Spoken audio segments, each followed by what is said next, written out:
हम ऐसा क्या करें कि हमें इतना जल्दी भूख ना लगे, और हम ऐसा क्या करें कि हमें इतनी जल्दी प्यास ना लगे। भूख और प्यास को लेके बहुत सारे लोगों में मिसअंडरस्टैंडिंग है। और अगर भूख की बात करें तो बहुत सारे लोगों का ये कॉन्सेप्ट है कि अगर वो सहरी में 3 या 4 पराठे खा लेंगे तो उनको भूख नहीं लगेगी।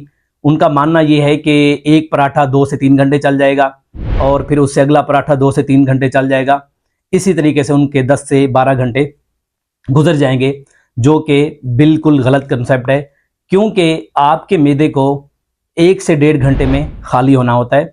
आप जो भी खुराक खाते हैं, जो भी इस्तेमाल करते हैं, आपका मैदा 1 से 1.5 घंटे में उन्हें हजम करता है और वो नीचे आंतों में भेज देता है, और वहाँ से वो उस एब्जॉर्ब होता है और आपके खून में आपको न्यूट्रिशन और जो मिनरल्स हैं वो देता है।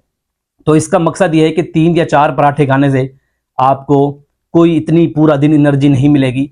हाँ, ये लाजमी है कि आप जो खाना खा रहे हैं वो एक बैलेंस्ड खाना हो, जिसमें कार्बोहाइड्रेट्स हों, प्रोटीन हो, लिपिड्स और फैट हो। तो जो कम्प्लेक्स कार्बोहाइड्रेट